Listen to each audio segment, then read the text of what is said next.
Hello, everybody. Welcome along to your post-match reaction here on the Rangers Rabble podcast. Internet issues seem to be the thing of today, for a Yep. lack of a better term. So if for any reason we both jump off screen, stay where you are. We'll be right back with you as soon as we possibly can. I've always wanted to say that, Keir. I'm joined by Keir. Keir, how are you? Not bad, Matt. I'm not bad. I actually quite enjoyed that. Second half was good. First half isn't great, but we'll go into it in a minute.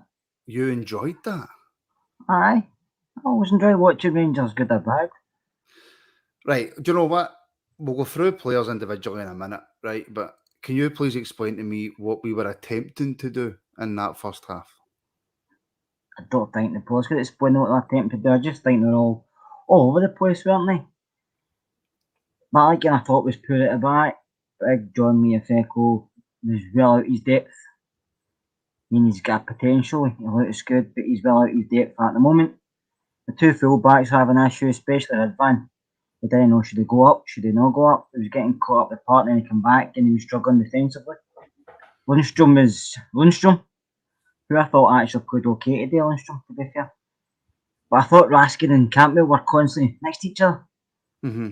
They were in the same areas of the park constantly. It's like, you seen the better Raskin and Campbell went off and Jack come on.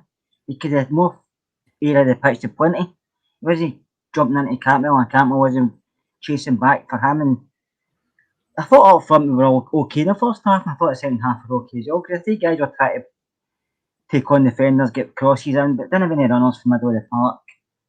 And I think you've seen that in the second half when we started playing. We did have the runners, and that's how obviously Lamar scored that great goal. But it'll come, but I think it's frustrating watching it because you do get annoyed, you do get frustrated, and I just feel we're missing players, as we know, but I just feel we're missing something, Martin. I don't know what it is. I think it's just the link up between middle to defence to middle and middle to front. I think there's somebody in there that has to sit and control, and until Ryan Jack come on, it never really happened. Aye, and look, we have to say, and it's no real excuse, to be honest, but it's a pre-season friendly. So, Yeah. you know, we could come out against Kilmarnock next week, win 5 or 6, and they'll blow them out the water, and everybody forgets about pre-season. But that's no excuse, Keir, for not being able to make 5-yard passes. For the defence will come on in a wee second, because I think there is a couple of excuses in there for the defence. I made my thoughts not clear, but I was asking in another reaction about, John Levi Fecko. People were raving about him. Is he ready? And my answer was no. I don't think we can really put too much at his door, because, like you say, he's a young boy, and there's no way you can. He's not ready for first team football. He's not ready yet. Leon Balogun, we could maybe have a deeper look at, but in terms of the defence and how poor it was, I think there was certain reasons for that. But at the same time, there wasn't a lot of protection there, Keir, in that first half. We were being sliced open so simply by a decent team, by a good team, but it was all too easy. They're just putting balls over the top diagonally, they're just putting the side road passing. I was going down the side of Balogun, Big John Lee. His awareness is poor, Martin. He doesn't know where he should be. Should he be standing in the line? Should be? He's a young boy who's never had proper first team men's football, though. This is, I understand that, Martin, but if he's put in that position, the manager must think, we'll give him a chance, because against Newcastle, come on, and everybody was raving about him. Do you know that way? But I've seen him in the B team as well, and he was causing issues with the pass not strong enough, or the other team not putting them offside stuff. Like, just small things that will come, but I think it is too early for him. But you can see why he played. I just think it was simple stuff. It was basic stuff that the players should be able to do themselves. Don't have to be coached to know how to pass about your teammate or stay in line, or as an area part you should be in at certain times. They're professional footballers. They should know these things. That's the reason we signed them. Tav takes a lot of stick, and I've seen probably one of the most Tav things I've seen right at the start of the game. I think the Hoffenheim player breaks forward, plays a pass across, it's straight to Tav. He misjudges it. It goes under his feet. The attacker takes it. Tav does well to get back in front of him, to win the ball back, and then the attacker wins the ball back off him, and they nearly score for it. It's one of the most Tav things you can see. Yeah, he takes his eye off the ball. He's already thinking about where he's going to pass it and doesn't control it properly. Has to recover, and then he recovers well due to his own mistake.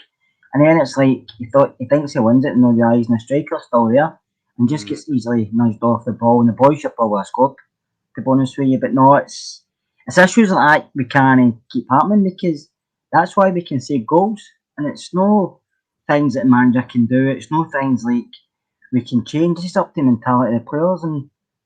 Tav's always going to get stick. We know what he offers. I mean, he scores another penalty. I know it's a penalty, but he still puts it away great and he puts the ball in for the equaliser. But defensively, we know he's susceptible to mistakes. That's why I'm keeping shouting for a 3 because I think that 3 were more covered for mistakes and we can push the full backs up higher without them asking without them thinking I need to drop deep here at times to defend because we all know the left back we've got and the right back we've got. They're not great defenders. Their strengths are forward. We're going to come on to the wing backs in a wee second.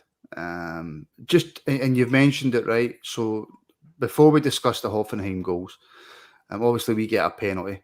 That is a penalty, but no doubt there'll be some shouts out there for it not being a penalty. See, just on that, it's pre-season. We've just signed Dessers. Danilo's sitting on the bench. Should Tav have let Dessers take it? And I'll come on to maybe why I think that should have been in a wee second. But should Tav have let Dessers try and grab himself a wee goal? No, Tav's a penalty taker. Simple. You're a penalty taker, you take them until you miss, and then somebody else gets it. It's been agreed before the game. If Tav gives him it and then the boy misses it, people say, why'd you give him that? You've all seen it happen before.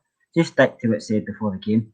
Penalty taker, you take it. Aye, and look, channel member Cammy was a great pen. To be fair, it was a great penalty, and Tav is really good at penalties. I'm just thinking, Kerr, Desser's been so isolated in the pre-season games that he's played. He's not had a lot to work with. About 15 minutes into the game, I think he gets the ball and he does well. He kind of bullies the defender. He gets a shot away, but it's a tame shot, and he just hasn't had much to play off of. He hasn't, and I can understand why people say give him the penalty, but on the flip side, if he misses it, then his confidence drops even further. So I think just stick to what's happened. Tav's the penalty taker. His chances will come. He will eventually score goals. I mean, Lammers getting criticised before he came in from not being a good goal scorer, and that's him scored a couple. And chances will come for him. The more games he gets, the more chances he'll get, and he will eventually score. Of course he will. But yeah, I thought it would have just been nice to give it to him and say, there you go, have a wee bit of reward for all the hard work you've been putting in. However, 23rd minute, Kerr, Hoffenheim scored the first goal. Please talk me through it. The first goal, what was that again, Mark? I'm back. I'm actually sitting here. The first goal, I'm thinking about the second one. The first goal was the one with Campbell, wasn't it? Mm-hmm. I thought Campbell was trying to recover because the ball keeper was a good ball through, but Big John Lee Ifeko why was he so far up the park? I think he was dragged out. He was dragged out to the midfielder to try and win the ball back. So that left the space. Why did he get dragged out? That's what I mean. You only go a certain distance when you're a centre back, and then you let a midfielder take over. You get dragged out for no reason, and Campbell tries to recover, which he does well to a point. But should he put more on it for Ridvan? Maybe he should. But when it comes to Ridvan, you're the last man there. You have to just take the ball, take the man, take everything. You're the last line of defence here. It's good. That is good striker play, though, Kerr. That is good striker play. It is, Martin. But if you're the defender, would you go through the man to get the ball? Would you go through the ball to get the man, basically? Because you're the last man. If you don't get it, it's a goal. And that's what happened. You have to just say, that's my ball 99% of the time. I'm going through that. You try to tip it away. Don't tip time. Just go through it. That's the problem with football players nowadays. They don't want to. They think we can tip it away and start an attack. See, in these situations, if that was Suter standing there, the ball's out of play because he just puts it away if it comes off of the attacker, if the attacker goes with it. But he defends first and thinks second. Whereas a lot of the players try to play football first and defend second. I think Ridvan just try to be too clever. I know. Listen, I get that, and I do agree. But just trying to play slight devil's advocate. Has Ridvan got the time to just put his foot through that, or has the attacker reacted really, really well, stuck his leg out, won the ball back, and just finished it? Like I said, I think it was a bit short with Campbell, but he did try to get back to him. But even though it's short, Ridvan's got to do more to go through to get the ball. There's no one else. You shouldn't really think that case. You just say, I'm getting this boss's mind and through. Yeah, you were thinking more about the second goal. Why was that? Because I think that was poor by Red Van get beat far too easy. But Campbell and Raskin were standing watching. Why? Why were the two of them standing in the same area watching? There's only one Hoffenheim player there. So only one of them needs to be next to him. Other one can either go the other side of Red Van or drop into the middle. But they don't, they just stand and watch. And I thought Campbell was poor then. I thought that Raskin was poor as well. Out of the team, I thought Big Lundstrom was the best, and I don't usually praise John Lundstrom. And I thought when he went into centre back, he was really good with Ryan Jack just sitting in front. Raskin improving, Jack, come on. Ryan Jack's like the glue, isn't he? He keeps everybody else together. Yeah, but we've got Cifuentes coming in. We've got Cantwell and Raskin, who are usually very, very reliable. Yeah, I get what you're saying about Jack, but at the same time, Kerr, we finished that game with two midfielders at centre back. I know. That's just obviously because of the situation we were in. Which could be fine against a Livingston or a Hibs or a. I was always going to say Dundee United, right? But they're not in the league. But it could be fine against these wee Diddy teams, right? But we can't have this going forward. And I get there's a bug going about, but there's Balogun went off again today with an injury. But it's just that's not good enough. No, and that's what I said pre-match. The time I was on it, we need to bring in a centre back. We do. We need more cover there because you say virus injuries, and then we don't know. We'll shoot our last many games because you know what joins us the injury records like. So I think he has to go out. Either bring somebody else on loan if he can't afford to buy somebody. But somebody else has to come in before the season starts or before the end of August. Aye, no, I get that. And look, see at half time, Kerr, I'm sitting thinking it's pre-season, and I keep telling myself this: it's pre-season. I wasn't telling myself that last year when we beat Real Madrid. I was thinking, oh, we're going to win the Champions League, right? But it's pre-season, and I'm sitting there and I'm going, there's 1 week to go until we're in our first competitive game, and I don't know what our game plan is. I'm not 100% sure how many centre backs we're going to have. The team don't look cohesive, so it's all very well saying it's just pre-season, but how much better can you get in the space of a week? I wanted to see something. I wanted to see some form of improvement. And at half-time, 2-0 down, I seen nothing here. No, but I thought the second half we did. We seen. But I'm talking about you're sitting there at half-time. And second half, you can say all you want. They made 7 subs and that completely changed the game.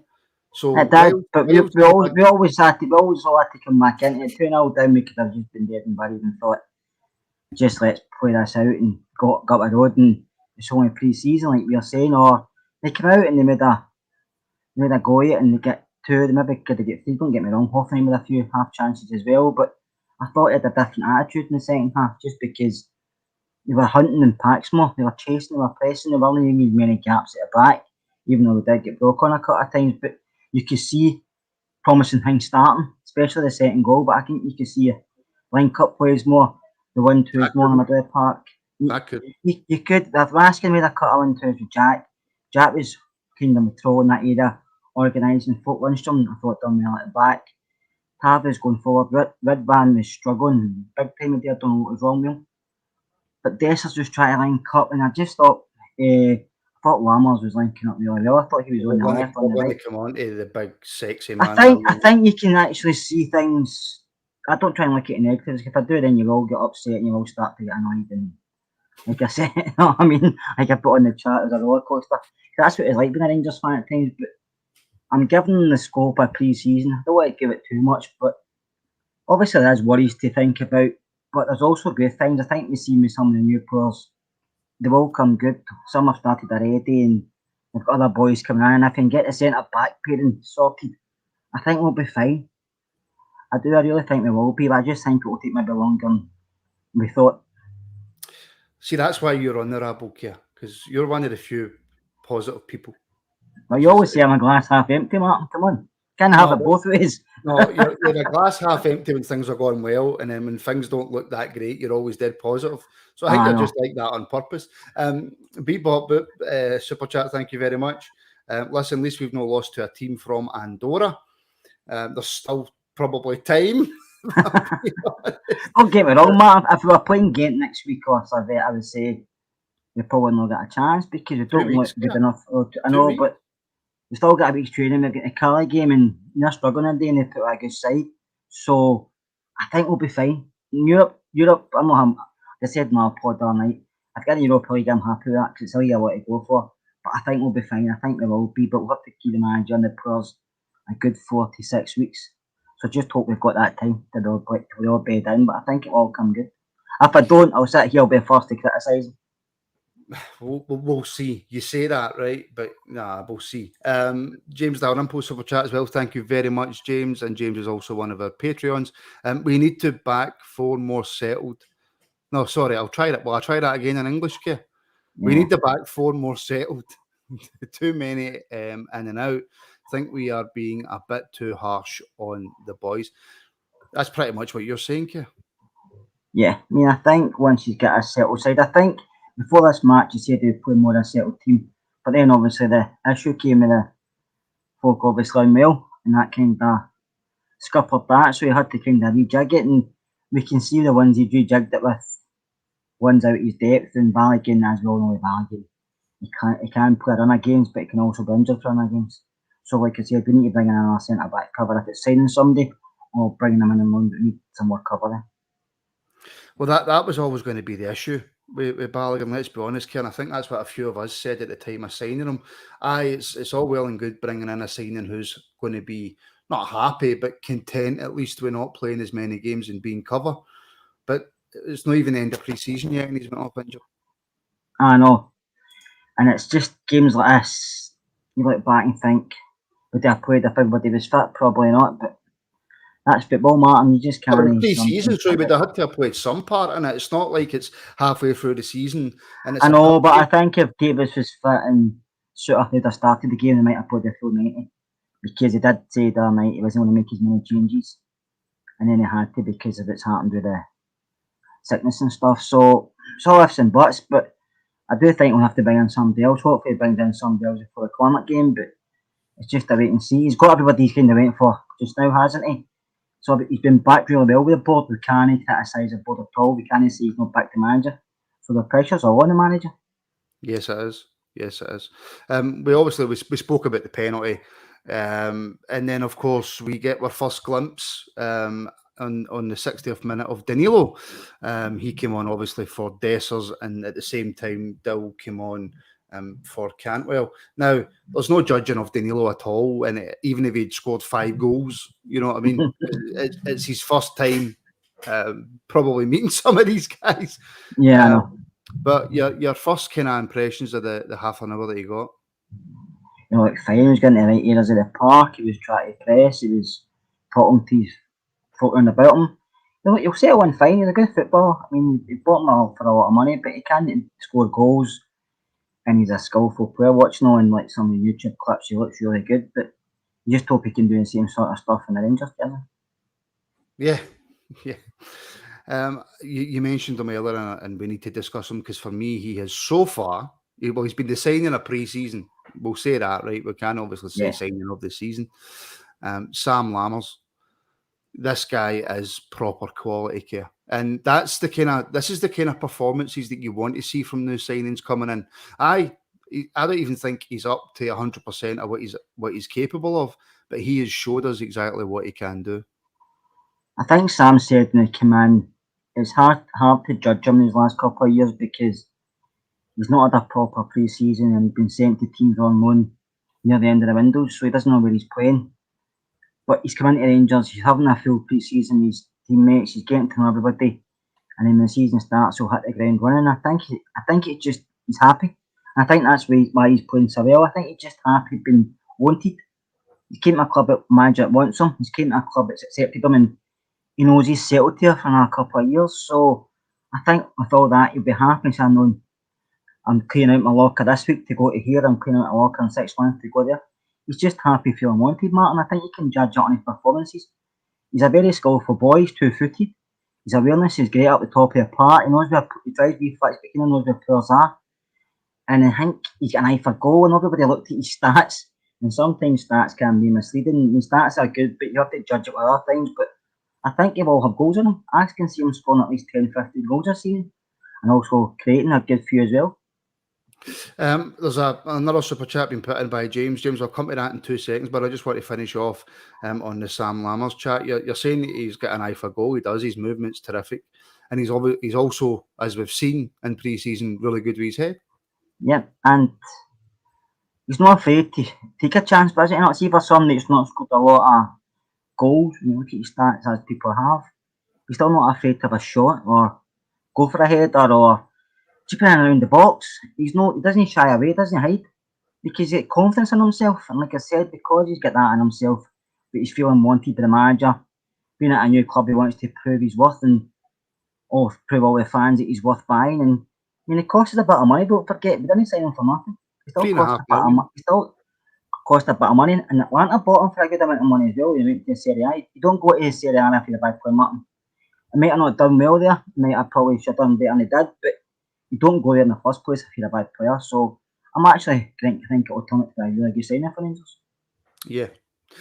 James wants to know, another super chat, thank you, James. Do you think pushing Tav into the middle would help? Well, the question being, I suppose Sterling has been brought in as maybe the cover for him. I'm not 100% sure, but pushing Tav into the midfield care. We've got Cifuentes, Jack, Lundstrom, Cantwell. We've got so many players in there. You know, where would Tav fit in that midfield? Tav to me is just a wing back, and I think he's better up the field. Defensively, we know his limitations. He can defend, don't get me wrong, but he's not the best decision maker defensive wise. As we can see, maybe takes a touch too many, or he overthinks things and gets caught. So I think middle to front is good. He creates goals, he can score goals. And I think going with a back three, which I'm constantly talking about, people would tell me to shut up. But I think that back three, you all see the best of Tab. You all see the best of Tab. But I think you'll see the best of Yilmaz as well, because I think he looks more confident going forward. I think defensively today, he was struggling at times. He didn't know what to do. And he didn't really have a lot of help next to him, but he didn't know what to do. I think going forward, he's great because he can open his legs up and get the ball across the goal. But defensively, he struggles. So I think pushing the two fullbacks further up the park would open the channels for us as well, and it would make the players go further up. But if he had a back three, but I don't know if Bill's going to go that way. If he sticks to a four, then he's going to have the same issues with Tav throughout the season. He's going to play great, get assists, score penalties, score a free kick, a goal, but he's going to have defensive lapse because that's the player he is. He's not going to change now, Martin. We know what he's done for the last 8 years, so he's not going to stop being mistakes. It's just putting up with it. Right, I'm going to just cut the reaction for 2 seconds and completely change the subject. Just for literally 2 minutes, Care. Our old striker Alfredo Morelos would appear signed for Granada. TV? You're old enough to remember Granada. I know there's people going, what's Granada? ITV. But there you go. Signed for Granada. Strange one. Is that the level that he would have wanted to go to? He did say he always wanted to go to a Spanish-speaking country, didn't he? So well, yeah, Spain's the best one for that then. He's got his wish, yeah. Listen, all the best to him. He gave us some highlights. I know we had frustration with Alfie at times, but he done well for us through a period. He scored a lot of goals, especially in Europe, and I can only wish him all the best. Maybe he thought to get a bigger move, but he's still going to Spain and he will score goals. Aye, well, he's going to a very, very good league. Don't get me wrong. He's going to a better league than what he was in, right? Yeah. But just team-wise, it seems like a bit of a drop-off, doesn't it? Beggars can't be choosers, Martin. I think people may have seen in the last 6 to 12 months, seen his fitness, seen his desire, and thought, I might be not taking a punt on him, but they have, and if it does well, then you'll sell him for more money than they brought him in for because he's joined them for nothing. So, best luck to him. Well, just so everybody knows, Finn Fogel's dad had a Ford Granada. There we go. And can I just see where is it? Scott sounds like he's talking in a fish tank. Scott, Courtesy of the Rangers Rabble, we'll be getting purchased a new microphone, everybody. At least he's loud today. At least you can hear him. He will be getting... That's what you get when you get a free mic. Aye. You know, these things don't work properly. We're getting purchased a new one. Can we chat a little more about Ridvan and Borna? Yep. Just going on today's game, I seen flashes. I seen parts of play for Ridvan that I thought were brilliant. The fact that he's not scared to play a forward pass in the middle of the park between two players, even if it doesn't work, he'll try it again. When he gets forward, he looks as if he can be dangerous. He's always willing to drive forward. Flip side of that, I suppose, Kerr, is, and you've mentioned that his defending didn't look great, but no.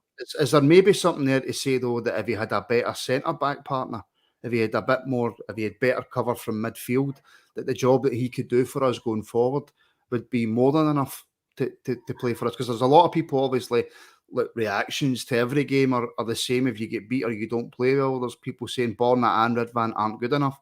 But for me, I just seen enough in Ridvan today to tell me that, no, this guy's got something. I think Borna's time at the club has come. I think it's time that he maybe had a new challenge and Rangers moved on to Borna. Listen, gave us a lot of years. He's went through spells, he's been really good, but he's also going through spells now where he runs 5 yards with the ball and just turns back automatically. No matter if somebody's in front of him, no, he turns back and puts it in the centre back.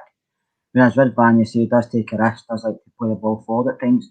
Today he tried to play the ball a couple of times for defence and it got cut out, so defensively he has to improve, but that's how I said earlier, if he pushed him up the park, he'll get the best out of him. But I think he needs a run of games, Martin. I think he needs a run of games and he needs to know the manager believes in him. Like the other night, he get criticised for making a mistake, and he did, rightly so, but he wasn't the only one. But I don't know if he maybe thinks I'm getting singled out here. But I think he needs a run of games in the first team. I think he needs a manager to say, listen, this is your position. This is the position you've got just now, and it's yours to lose. Instead of thinking, I'm training well, am I going to be starting? I'm Borna going to be starting. So he's got a bit in his head saying, I don't know what's happening at the weekend. So I think he has to be told that's his position for the coming season, and it's his to lose. But listen, he's only young, he's still learning Scottish football, he's not played a lot of football since he came here. So I think there's still potential for him to improve.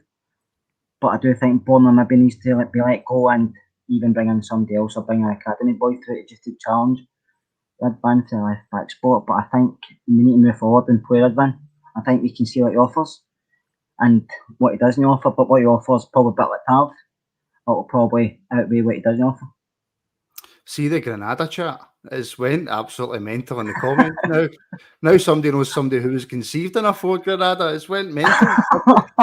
Well, it's big enough, wasn't it? Absolutely mental. We've seen more today of Butland than obviously that we have, because he had a lot more than what their goalkeeper had to do. What did you make of him, Kerr? There was times he's coming for crosses, he's making saves, he's running 20 yards outside his box to clear the ball. What was your thoughts on Butland? I thought Jack done okay. You see, he was coming out for balls, he ran out of his box to clear it a couple of times, and he was shouting at his defenders, and he was trying to get things going quick, and he was passing the ball out for the back, launched it out for the back, but 9 out of 10 times it was hitting our targets. So the more games Jack gets, the better it'll be. He knows that's his position, so that's how he's confident. So I just think the more games he gets, he'll be used to playing number one again. Then done nothing wrong for me. The goals wasn't really his fault, it was just bad defensive play, but no, I thought he done really well. And what we did see at the start of the game, and that we've seen this against Newcastle, because I was at the game at Ibrox for it, and I turned to Wilf then and I said, this does not work. Starting the game with Cantwell on the left, out wide, Kerr. Can we, and I think I put this in the chat as well, can we just bin that now? I get that there was a bit of mix-up between Cantwell and Raskin, and it's almost as if Beale's trying to find the perfect position for Cantwell rather than just letting him float about. But see this Cantwell starting high in the left, can we bin that? I think he wants, obviously when Sanchez comes in, he'll have him and Raskin maybe sitting, or one of them sitting, they'll be told, but today nobody really was, but until Jack came on. But I think he wants his front four, front three just to be interchangeable.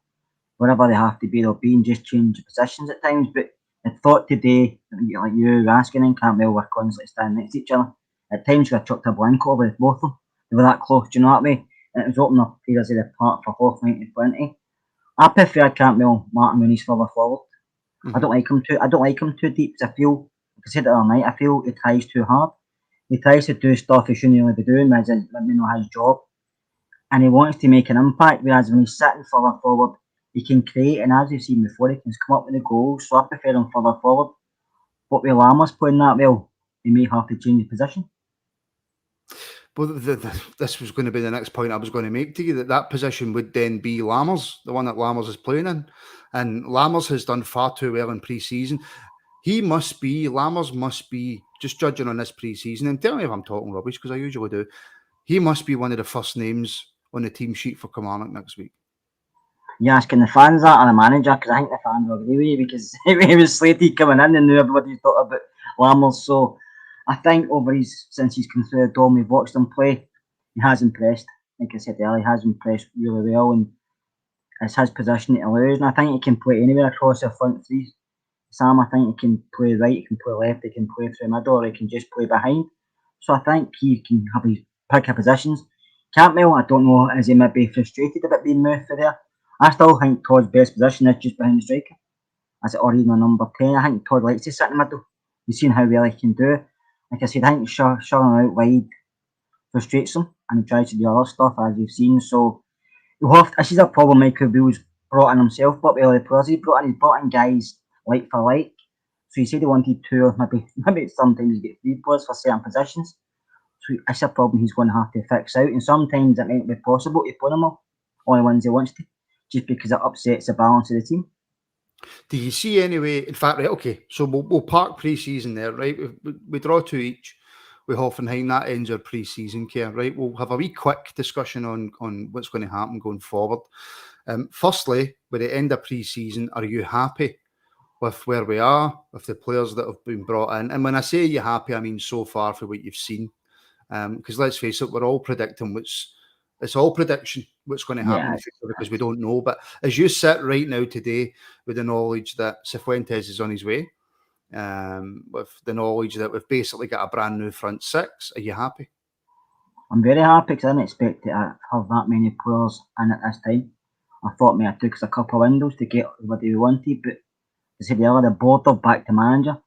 Now it's when the season starts, it's time for the manager to get this team performing. But I think he will be maybe struggling to pick his best 11, because I don't think he'll know it, because I think he's got many favourites. He'll not know who to leave out, so he may upset the balance as in defensive wise. Can I just say, I've just seen some comments there, so I have jumped on to Twitter, and Rangers women were playing Celtic women in the Glasgow Cup final.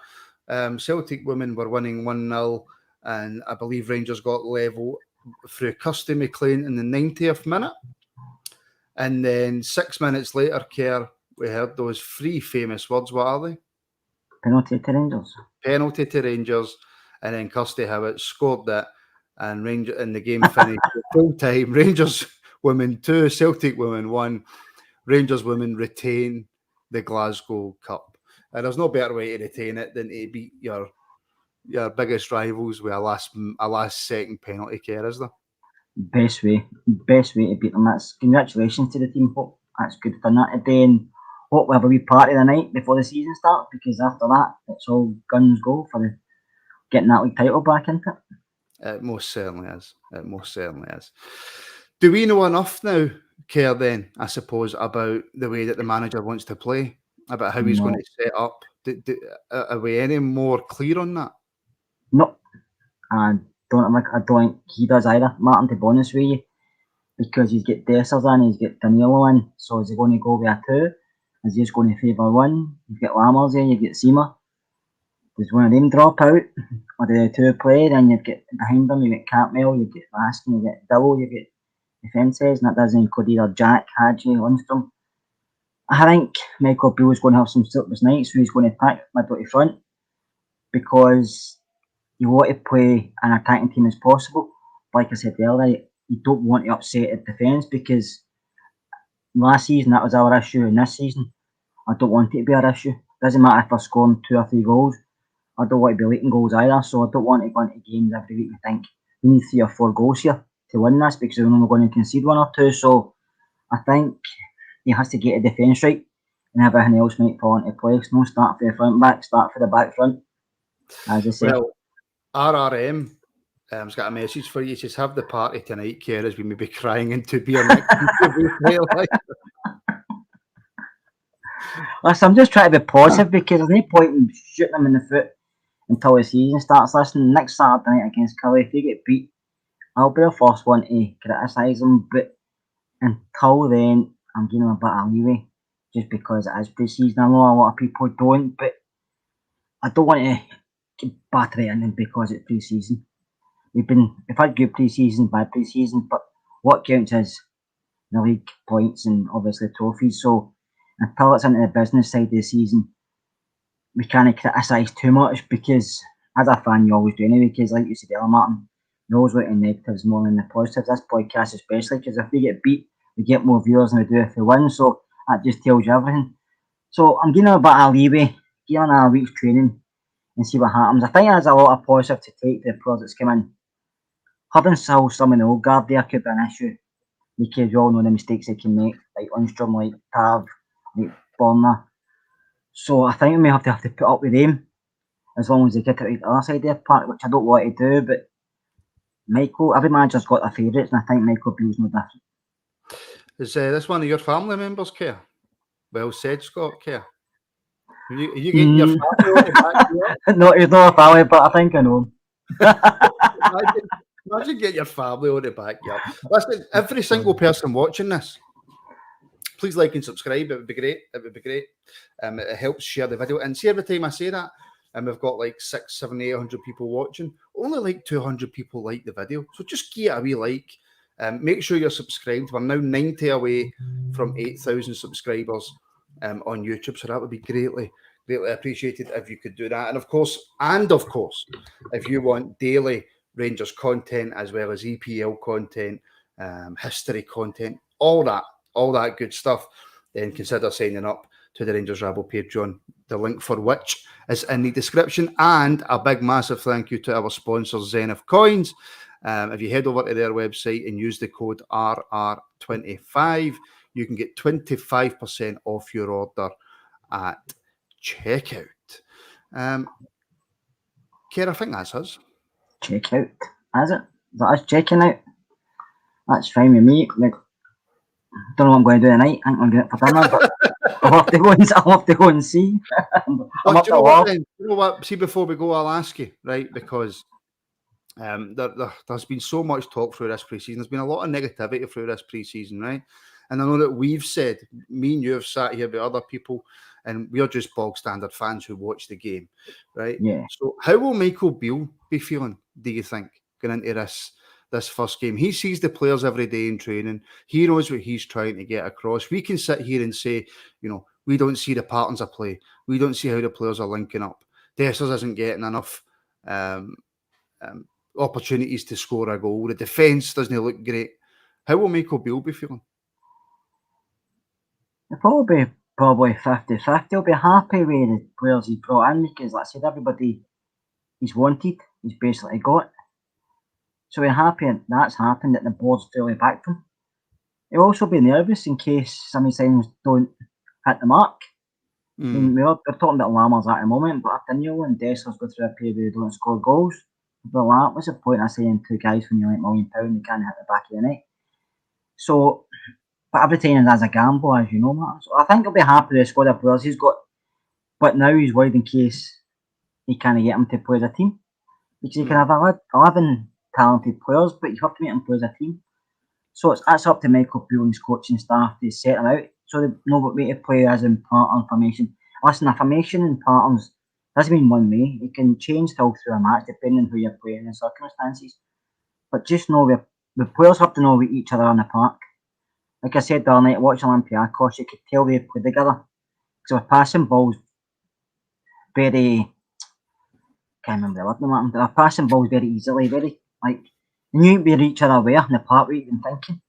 So you could tell they play for a while, they knew each other. Whereas Rangers players are still maybe lifting their heads at times, they think, is he there? And that will come with playing together more. But like I said, it will take time, so I'm willing to give them maybe 3-4 weeks. I don't think we can afford any longer than that because at that time you could be behind in the league. I don't think the league will be an issue until we play them, and that's going to be in the beginning of September. So I think that's going to be the big crunch for Michael Beale, because that's the only games he's failed. Apart from only one at the end of the season, but to me that wasn't for anything. So he has to win a game against them when it matters. And I think if he does that, he'll give himself more leeway. But if he doesn't, then he's going to find himself looking down a barrel with a gun, I think, until the end of the season. Because you know yourself, life's a Rangers manager's tough. And if you can't take the pressure, then sometimes it's not for you. I tell you what we'll do. I don't know if the podcast will get demonetised for it, but shall we actually hear what Michael Beale had to say to Rangers TV? I feel like. Michael, a really strong test for the squad this afternoon. What did you make of that game? I was frustrated at half-time because even though we'd had a disaster 24 hours with a bit of illness in the camp, I thought the 2 goals we let in first half were really poor. And actually, we created some big chances ourselves, and our last pass was out. Tried something new tactically. I thought second half we were very good. There was chances at both ends, but the least we deserved to come away with a draw. It's amazing, really. You come here with 2 defenders in Leon and John Lee, and you end the game with no central defenders. And they're the scenarios that might happen in the season. So it wasn't ideal in terms of preparation, everything like that. But there was some good play against them. I'm really pleased for Sam Lammers. Him and Abdallah have taken part in every session since they've come in out of the new guys. They look fit and strong. They're useful to me because they can play in so many different positions and give us that flexibility. So, no, overall, it was a really good friendly. Pitch was dry. The heat in the stadium, everyone could feel as well, which made it a slow game at times. But, yeah, food for thought. I'm glad pre-season's now out the way. We have the fantastic opportunity on Tuesday to train in front of our fans in an open day, and then it will be on to business into the weekend. And we're looking forward to going to Kilmarnock and starting the season. So there we go. That's Michael Beale's thoughts, Keir. Pretty much what you were saying. Fairness, it must have been listening to me, Martin. No, the fairness, he knows that himself. And it was harsh with the 2 centre-backs having to come in and both of them went off. But listen, he's seen parts he enjoyed, like we did, and he's also seen parts he never enjoyed. So give him a bit of credit. He knows who maybe have to change for next week. He knows who can allow. And he mentioned Seaman, he mentioned Lammers again. He's mentioned Lammers quite a few times since the start of the pre-season. So I think you could be right. We've been one of the first names in the team sheet. I know. And RRM's saying if they think that's dry, wait till they got on the plastic pitch. Which is right. It rains in Kilmarnock. Well, sometimes it'll be scorching next Saturday. So there you go, folks. That is the final pre-season reaction of this season. That doesn't sound right, but there we go. We will be back on Monday night with just a normal podcast, and then Friday night will be the first phone-in of the new season, and then the Rangers Rabble YouTube channel is back up and running for the new season. So like and subscribe, all that good stuff. Keir, thank you very much. No bother, Martin. Thank you everybody for tuning in, and we will speak to you all very, very, very soon.